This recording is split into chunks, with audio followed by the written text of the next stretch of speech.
Happy Maryland Day.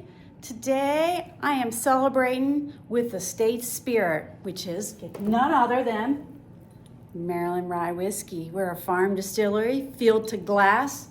And this one I'm drinking right now, or getting out, is my sherry finish high rye. Wonderful, great for a nightcap. A little bit of a sweet finish, but not too much, and a little smoky at the same time. We would love for you to come and experience our whiskey. So we actually have some room left in our workshops this coming up weekend on the 29th. We'd love to see you there. One's called Whiskey Reimagined, where you actually get to drink cask-strength whiskey. And then you get a second flight of whiskey where we do our finished products. So it's 2 tastings in one.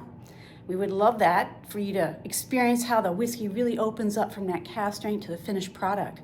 The next one we're going to be having is called Your Whiskey, Your Way, where it's actually a custom blending class where you get to bottle your own whiskey based on your profile, and we help you through that process. So we would love to see you. Get registered. Check the link below. And cheers to Happy Maryland Day.